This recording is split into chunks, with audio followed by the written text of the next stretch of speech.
Hello everyone, welcome to another video of comprehensive biology learning. In today's video, we will talk about reproduction in plants. We will start it by understanding the most basic parts of a flower. So the flower can be divided into two basic parts. One is the reproductive parts, which means they take part in the process of reproduction, and the other parts are the vegetative parts, which do not take part in reproduction but perform other tasks. So there are two vegetative parts: sepals, the green colored leaves which protect the flower in their bud stage, and petals, the colorful leaves which attract the pollinators. There are two reproductive parts. The female reproductive part is called as the pistil or carpel, and the male reproductive part is called as the stamen. If you look at the male reproductive part in detail, the stamen, otherwise called as androecium, has a long filament and a bulb-like structure which is called as anther. Anther is filled with dust-like particles which are called as pollen grains. और अगर आप pollen grains को microscope के under देखते हो तो आपको पता चलेगा कि पोलन ग्रेन्स के अंदर दो मेल गैमीट्स प्रेजेंट हैं. Similarly, the gynoecium or the carpel or pistil consists of three main parts: the stigma, platform, style, a tube, and an oval part which is called as the ovary.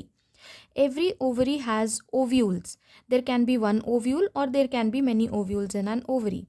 But every ovule certainly carries one egg. It means one egg is present per ovule in a gynoecium or in a carpel. Now, the flowers can be of two types, bisexual as well as unisexual. Bisexual का मतलब होता है अगर किसी flower के पास स्टेमन और carpel दोनों present है, यानी मेल एंड फीमेल रिप्रोडक्टिव दोनों पार्ट्स प्रेजेंट हैं. जैसे कि हिबिस्कस और मस्टर्ड, जब आप उसका स्ट्रक्चर देखोगे तो आपको उसमें गाइनीशियम एंड एंड्रीशियम दोनों नज़र आएंगे. लेकिन अगर आप एक यूनिसेक्सुअल फ्लावर की बात करते हो तो उसमें या तो स्टेमन प्रेजेंट होता है या फिर एक कार्पेल प्रेजेंट होता है. For example watermelon and papaya. So उस केस में जो फ्लावर होगा, अगर उसके पास फीमेल रिप्रोडक्टिव पार्ट है तो उसे फीमेल फ्लावर बोलेंगे. अगर उसके पास मेल रिप्रोडक्टिव पार्ट है तो हम उसे मेल फ्लावर बोलेंगे. नाउ, जैसा हमें पता है कि एंथर के अंदर डस्ट लाइक पार्टिकल्स होते हैं जिसे हम पॉलन ग्रेन्स कहते हैं. So pollination is a process which the pollen grains undergo. It is the transfer of pollen grains from anther to stigma by air, insects, water, birds etcetera. Pollination का मतलब है pollen grains का anther से निकल के stigma के पास चले जाना, जो कि प्रोसेस ऑफ फर्टिलाइजेशन के लिए ज़रूरी है. There are two types of pollination: self pollination and cross pollination. In self-pollination, the pollen grains go from anther to stigma of the same flower. अगर एक बाइसेक्सुअल फ्लावर है तो उसमें एंथर से निकल के स्टिग्मा तक पॉलन ग्रेन खुद चला जाएगा उसी फ्लावर में. That is called as self pollination. या फिर another flower of the same plant.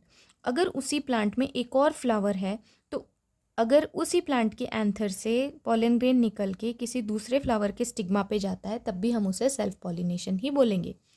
Self-pollination occurs only in bisexual flowers.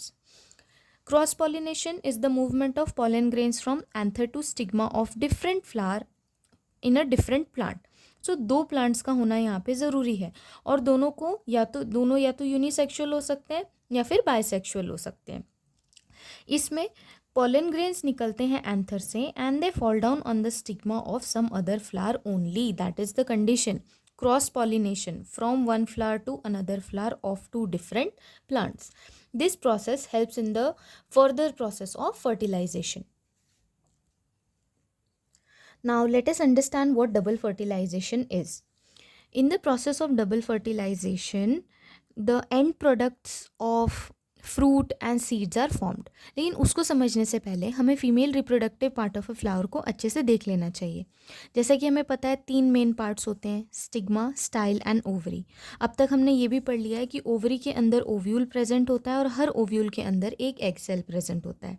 लेकिन ओव्यूल के अंदर एग सेल के अलावा और भी बहुत सारे पार्ट्स प्रेजेंट होते हैं, जैसे कि 3 antipodals, 2 polar nuclei and 2 synergids.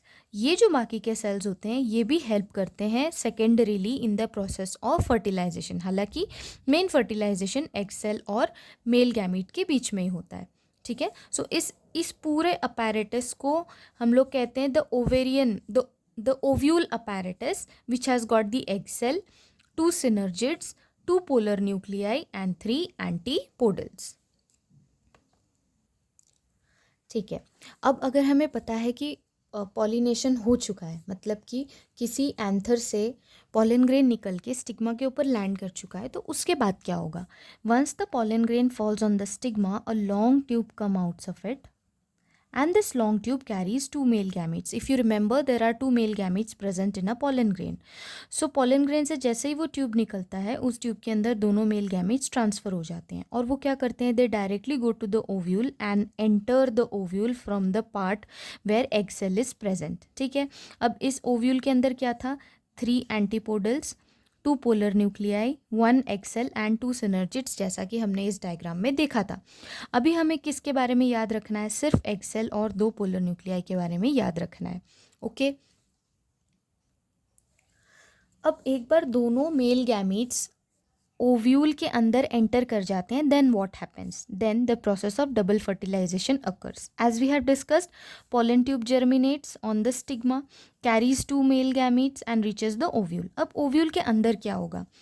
First process होगा सिनगैमी. सिनगैमी का मतलब है दोनों में से जो फर्स्ट मेल गैमीट है, it will combine with the egg cell.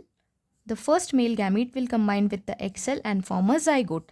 The zygote later forms the embryo, which forms a new plant.